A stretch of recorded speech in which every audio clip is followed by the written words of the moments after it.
नमस्कार दर्शकों, मैं हूं एस्ट्रोलॉजर मयंक शर्मा। दर्शकों, 12 फरवरी से लेकर 14 मार्च तक सूर्य और शनि की युति कुंभ राशि में बनने जा रही है। ज्योतिष में इसको अशुभ युति कहा जाता है। 12 राशियों के लिए ये कैसी रहेगी युति, किनको धन लाभ होगा, किनको काम कारोबार में सफलता मिलेगी या किनको इस समय विशेष सावधानी रखनी पड़ेगी, तो 12 राशि के 12 वीडियो देखना बिल्कुल ना भूलें। और साथ ही साथ अंत में सलाह भी दी जाएगी और क्या उपाय करना है, क्या नहीं करना है, इसकी विस्तार से जानकारी आपको मिलेगी। और दर्शकों, जाते जाते बता दें, जो राशिफल आप देखेंगे ये आपकी चंद्र राशि के ऊपर आधारित होगा, जन्म पत्री के आधार पर। नमस्कार, धर्म ज्ञान के दर्शकों का स्वागत है। कविता राणा और मेरे साथ आचार्य मयंक शर्मा जी। मयंक जी, स्वागत है आपका। धन्यवाद कविता जी। धर्म ज्ञान के सभी दर्शकों का देवभूमि उत्तराखंड हरिद्वार से हार्दिक अभिनंदन और सादर नमस्कार। आपका हर पल मंगलमय हो। एक बार फिर लेकर हाजिर है, क्या कहती है पिता पुत्र की युति। क्योंकि 12 फरवरी से लेकर 14 मार्च तक यही वो समय होगा जब शनि और सूर्य दोनों एक ही राशि में यानी कि कुंभ राशि में होंगे। और इनकी मौजूदगी एक साथ खासकर सिंह राशि, सिंह लगन वाले लोगों के लिए कैसी रहेगी, क्योंकि आप जानते हैं कि सिंह के जो स्वामी है वो सूर्य ही है। तो आइए आप लोगों के लिए health, wealth, personal, professional wise ये आने वाले 32 दिन कितने क्रूशियल रहने वाले, इंपॉर्टेंट रहने वाले हैं, सब कुछ जानेंगे मयंक जी से। मयंक जी, सबसे पहले शनि सूर्य की युति इनके लिए कहती क्या है? देखिए, शनि और सूर्य की युति जो है, जैसे हमने बताया है कि भाई सिंह लगन या सिंह राशि के स्वामी सूर्य हैं और शनि के साथ शत्रुता है बहुत ज़बरदस्त। तो सूर्य शनि की युति आमतौर पे सिंह राशि वालों के लिए भी अच्छी नहीं मानी गई है, या सिंह लगन वालों को परेशानियां देती हैं। तमाम तरह के उतार चढ़ाव रहते हैं, परेशानियां बढ़ती हैं, दिक्कतें बढ़ती हैं, शत्रु बाधा बढ़ जाती है, सरकारी पक्ष से भी परेशानियों का सामना करना पड़ता है। तो ये युति इस लगन में अगर अशुभ भाव में हो, मान लीजिए युति छठे भाव में बने, अष्टम भाव में बने, द्वादश में बने या लग्न में बने, तो वो ज़्यादा नुकसान पहुंचा सकती है। इस बार ये युति आपके सप्तम भाव में बन रही है, तो यहाँ पे ये मिले जुले परिणाम आपको मिलेंगे। शनि यहाँ पहले से ही बहुत अच्छा कर रहे थे, अपने घर में बैठे थे, लेकिन सूर्य आ गए तो कुछ चीज़ें, कुछ सावधानियां भी रखनी पड़ेंगी। सिंह राशि, सिंह लगन वालों को थोड़ा संभल के चलना पड़ेगा। और शनि की डिग्री जो है अब 24 को क्रॉस कर चुकी है।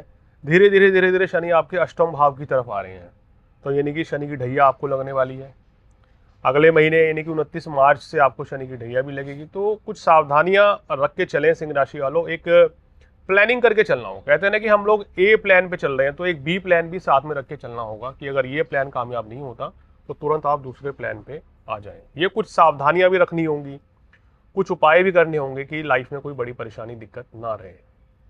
बिल्कुल। तो आइए अब आगे बढ़ते हैं और जानेंगे कि हेल्थ वाइज शनि सूर्य की ये युति सिंह राशि के लिए कितनी ज़्यादा चैलेंजिंग रहेगी। देखिए, सिंह राशि वालों के स्वास्थ्य की बात करें अगर पहले, तो स्वास्थ्य के दृष्टिकोण से आपकी राशि का स्वामी सप्तम भाव में शनि के साथ है। हालांकि केंद्र में सूर्य बैठे हैं, तो कोई बड़ी समस्या, कोई बड़ी दिक्कत तो नहीं रहेगी, लेकिन छोटे मोटे हेल्थ इश्यूज आपको रह सकते हैं, जैसे बीपी, कोलेस्ट्रॉल, अगर इस तरह की दिक्कत है तो वो रह सकती है। या अगर आपको, जैसे मंगल अभी आपके लाभ स्थान में चल रहे हैं, तो पेट में कोई इन्फेक्शन इत्यादि इस समय हो सकता है आपको। और जीवन साथी को भी तकलीफ हो सकती है, क्योंकि सप्तम भाव में सूर्य और शनि एक साथ है, तो जीवन साथी को माइग्रेन की समस्या या उनको कोई ना कोई हेल्थ इशू रह सकता है। अगर उनको कोई परेशानी, बीमारी चल रही है, तो वो इस महीने के दौरान आप देखेंगे उनको कुछ ज़्यादा दिक्कत आपके ग्रह नक्षत्र के अनुसार रह सकती है। तो आप अपना भी सेहत का ध्यान रखें, अपनी धर्मपत्नी या अपने पति का भी सेहत का विशेष ध्यान रखेंगे तो इस समय अच्छा रहेगा। खान पान पे थोड़ा संयम बरतें, और अगर मदिरा का सेवन करते हैं तो उसको छोड़ दीजिए, अन्यथा तो आपको इस समय कोई इन्फेक्शन भी हो सकता है, स्किन इन्फेक्शन भी हो सकता है, इंटेस्टाइन में कोई इन्फेक्शन हो सकता है, या छोटे मोटे चोट लगने की आशंका भी है। तो वाहन इत्यादि भी थोड़ा सा संभल कर चलाएं सिंह राशि वालों। मैं ये जानना चाहूँगी कि पर्सनली रिश्तों के मामले में ये समय इनको कौन सा दौर दिखाएगा? देखिए, सूर्य शनि की युति सप्तम भाव में थोड़ा सा अशुभ युति कहते हैं। हम कहते हैं कि शनि अकेले तो अच्छे थे, लेकिन सूर्य रह के यहाँ थोड़ा सा, सूर्य जिस भाव में रहते हैं ना, उस भाव के शुभ फलों में कमी कर देते हैं। चीज़ें बिगड़ सकती हैं, थोड़ा बिगड़ सकती हैं। अब जीवन साथी का स्वास्थ्य ठीक नहीं रहेगा तो भी चीज़ें खराब होंगी, या आपका भी स्वास्थ्य संबंधी परेशानी नहीं, कहीं ना कहीं वैवाहिक सुख में ये कुछ कमी लाते हैं। कुछ ऐसी परिस्थिति बनेगी कि आपके पार्टनर को, अगर बिजनेस नौकरी करते हैं तो यात्रा करनी पड़ेगी, बाहर जाना पड़ेगा, तो कहीं ना कहीं कोशिश करें कि जब भी आप लोग एक साथ रहें तो कोई मनमुटाव ना हो, वाद विवाद ना हो, क्रोध की अधिकता से बचें। आपको क्रोध अधिक आ सकता है, जीवन साथी के ऊपर गुस्सा निकाल सकते हैं, या बेवजह किसी भी छोटे मोटे बात को लेके विवाद घर में बड़ा रूप ले सकता है। उस चीज़ से आपको इस एक महीने में 32-33 दिनों में बचना होगा, अन्यथा तो कोई बड़ी परेशानी बेवजह की हो सकती है। तो इस चीज़ का ध्यान रखेंगे तो स्थितियों में है कोई बड़ी परेशानी, कोई बड़ी दिक्कत भी नहीं रहेगी। अब बात करेंगे आपकी प्रोफेशनल लाइफ को लेकर कि प्रोफेशनली ये जो समय है आपको कितनी तरक्की देगा। आप नौकरी कर रहे हैं या खुद का बिजनेस है, तो वहाँ आप कितना कुछ अचीव कर पाएंगे? देखिए, नौकरी व्यवसाय में आपको बात करें तो कारोबार के सिलसिले में तो ये अच्छा है, खासकर अगर आप लोहे से संबंधित व्यवसाय करते हैं, होटल रेस्टोरेंट चलाते हैं, कपड़े से संबंधित व्यवसायी हैं, केमिकल का काम है, ऑयलिंग फिल्टर इस तरह का कोई काम करते हैं, तो आपको अच्छा लाभ मिलेगा। सरकारी नौकरी में है तो भी अच्छा रहेगा, और व्यवसाय के दृष्टिकोण से ये काफ़ी अच्छा योग आपका है, खासकर व्यापारी को अच्छा लाभ मिलेगा। लेकिन अपने कलीग्स के साथ, अपने सीनियर्स के साथ भी रिलेशन मेंटेन रखें। किसी बात को लेके विचारधारा अलग अलग हो सकती है, या किसी बात को लेके बहस या मनमुटाव हो सकता है, उस चीज़ से आपको बचना होगा। और इस समय नए कार्य की शुरुआत नहीं करनी है, ये मेरी विशेष सलाह है, और ना ही कहीं पैसा लगाना है। भैया आपने कहा कि पैसा नहीं लगाना इस वक्त, तो क्या मैं समझूं कि फाइनेंशियली इनके लिए भी खतरा बना हुआ है 32 दिनों में? देखिए, फाइनेंशियली धन का कारक बुध जो है सप्तम भाव में केंद्र में, पैसा तो आता चला जाएगा, अच्छा, फ्लो नहीं रुकेगा, पैसे का फ्लो नहीं रुकेगा। पैसा आएगा, लेकिन आपने ध्यान देना है कि वो गलत जगह निवेश ना हो जाए, वो व्यर्थ में, भोग विलासता में जरूरत से ज्यादा खर्च ना हो जाए, तो व्यय अधिक ना हो, इस चीज का आपको ध्यान रखना है, फिजूल खर्ची से बचना है। कहीं कोई बड़ी इन्वेस्टमेंट रियल एस्टेट में या शेयर मार्केट में?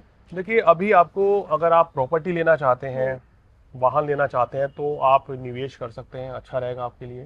कोई प्रॉपर्टी खुद के लिए लेनी है या इन्वेस्ट के पर्पज से लेना चाहते हैं तो ये ले सकते हैं। शेयर मार्केट का कारक बुध ग्रह केंद्र में बैठा है आपके, और शुक्र भी आपके अष्टम भाव में है इस समय। तो आपको एक सलाह दी जाती है कि निवेश कोई भी करना है तो थोड़ा सा अच्छी से जांच परख लें, तब निवेश करें, जल्दबाजी में और कोई बड़ा निवेश ना करें, ये मेरी सलाह है। उधारी दे सकते हैं? उससे भी थोड़ा बचना चाहिए भी, क्योंकि शुक्र अष्टम भाव में है तो बेवजह में परेशानियां पैदा हो सकती हैं। तो मैं जी ओवरऑल क्या कुछ रेमेडीज है इन लोगों के लिए 32 दिनों में करना जो इन्हें जरूरी है? इस दौरान आप क्या करें कि सबसे बड़ा उपाय क्या है कि सूर्य देव को जल चढ़ाएं, और ओम आदित्याय नमः इस मंत्र का डेली 108 बार जाप करें। पिताजी का, दादाजी का आशीर्वाद लें, और पिताजी के साथ किसी भी तरह का वाद विवाद ना करें। इस समय अगर आप उनकी सलाह मानेंगे तो वो आपके लिए ज़्यादा काम आएगी। अपनी सलाह से डायरेक्ट कोई भी बड़ा डिसीजन लेने से सिंह राशि वालों को बचना चाहिए। तो ये कुछ छोटे छोटे उपाय करेंगे, हनुमान चालीसा पढ़ेंगे तो अच्छा रहेगा, माँ लक्ष्मी की भी आराधना करें। शुक्र हालांकि उच्च के हैं, मगर अष्टम भाव में है राहु के साथ, और ये इस पूरे जो 12 फरवरी से 14 मार्च तक इसी स्थिति में रहेंगे। तो इसलिए यहाँ कर्म भाव पे आपके और आपके वैवाहिक जीवन में थोड़ी परेशानी डाल सकते हो। तो इसलिए भाई थोड़ा सा आप अपने आप को, मतलब कि कहते हैं ना कि नेगेटिविटी में जाने से बचाएं, क्रोध की अधिकता से बचें, रिलेशन खराब ना हो। क्योंकि सिंह राशि वाले कभी कभी क्या गड़बड़ करते हैं कि बहुत ज़्यादा ओवर कॉन्फिडेंट हो जाते हैं, जोशीले हो जाते हैं, ईगो के भाव आ जाते हैं, या क्रोध की अधिकता, या स्ट्रेट फॉरवर्ड बहुत रहते हैं। तो इस समय पे वो चीज़ें लोगों को आपकी पसंद नहीं आएंगी, लोग आपसे ईर्ष्या भी कर सकते हैं, या लोग आपके खिलाफ कोई षड्यंत्र भी रच सकते हैं इस एक महीने में।